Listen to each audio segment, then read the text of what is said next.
بسم الله السلام عليكم ورحمة الله وبركاته ولا لا هيك شرفت لك سودا وانا صحن صحي بيوري عن هيلثي channel هدي الله awood li karaa noqdo maanta waxaan rabaa inaan idin la wadaago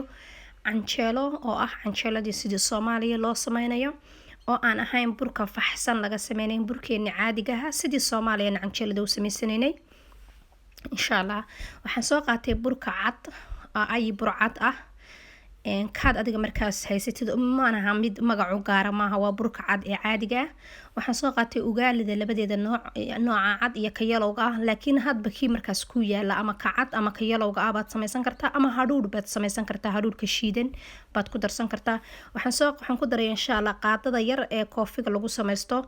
oo ah iisti ah iyo cusbo baan ku daray insha Allah marka canjeelada waxa lagu samaysan karaa qaabab fara badan qofku wuxuu ku cuni karaa olive oil iyo malab waxa lagu cuni karaa suqaar yar oo si fiican loo sameeyay waxa ugu macaan waa muqumada in muqumad lagu cuno maadaama beerka iyo kaliyaha aysan maaragtay fiicnaan sidii wadankeena aysan ahayn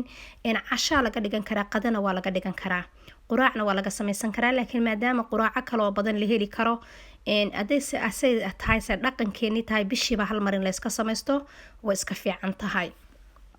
insha Allah marka waatana waa isku soo wada daray waxaan sameeyaa biyo yar oo warm baan ku qasayaa baaquligaas kuma qasayo laakiin baaquligaas indhaha bili aadanka waxa quruxda badan baa isaga fiican laakiin waxaan sameeyaa waxaan ku qasayaa baasha chapatiga lagu mashiinka baalka chapatiga lagu sameeyo baaquligiisan ku qasayaa hadii aad daris leedahay dariskaagu ku dhibsanayo waxaan sameynaysaa mashiinka lagu shiitaad ku kaas iistigan ku daray hadii aad leedahay daris leedahay waxaan sameynaysaa mashiinka caadiga baad ku shiidanaysaa laakiin aniga hadda ma jiro daris igu dhow oo maaragtay oo aan isdhahayo waa kugu dhow yihiin oo sanqar bay maqlayaan ma jirto waxaana fiican galabihii ilaa iyo maaragtay maqribada ilaa iyo 6 ilaa 7 meelahaas in la iska qasto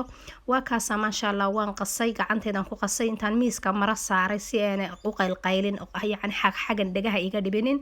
ayaan qasay bacdaas naafa kaga xidhay bacdaas xoogaa waxay ku fiican tahay waxa lagu gadaa meelaha alaabta jumlada lagu gado sida akiyo kala lagu gadaa waxay ku fiican tahay waxay haysataa iyada maqaskeeda wadata marka afka cuntada ka saartid maqaska yar baa taraarixinaysa ku jaraysa saxanka yar ee fruitka kor saaranna waan ku daboolayaa markaan bacda afka uga xidho ka bacdi meesheedaan uga tagayaa subaxii baa ii bariyay ma sha Allah tabaarakallah quraac ahaan baan markaan u sameynayaa waa kana marka waxaan soo qaaday way fas u faxday bahalka yarna waan ku sameynayaa furka yar baan ku dubayaa ma sha Allah marka waxaan sameynayaa waa kana bahalkan ku dubaya maqaligaas waxa lagu gadaa koolaska lagu gadaa waa maqalig aad u khafiifa oo canjeelada aad ugu wanaagsan saxankiina waa kaas uu diyaarsan yahay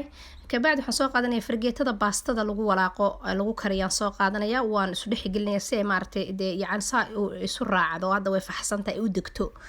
bacdeen markaan dejiyo baan maartay dubitaanka ku bilaabaya hadii la raali ka noqdo waatana markaa sidan ma sha Allah noqotay furkeedii waa kaasa furka eedaday baa iga soo dirtay Nairobi ilaahay khayr badan aan ka dhamaan Allah siiyo marka waa kana hadaan bilaabaya insha Allah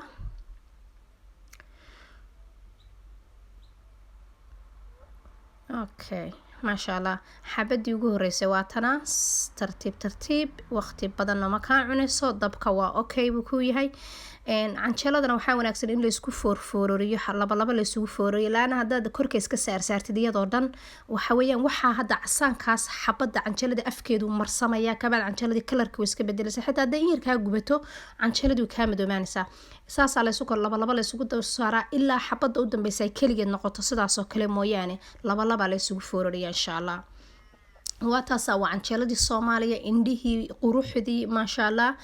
insaasay marka u fiicantay canjeelada inaad wax walba inaad gacantaada ku bilaabataa fiican waxaana wanaagsan canjeelada marka la dubayo kareem iyo waxa soo dhan in afraha la taabsiinin ma sha Allah tabaarakallah hadaba waxaan leeyahay daawada canjeelada. Assalaamu calaykum warahmatullahi wabarakatuh.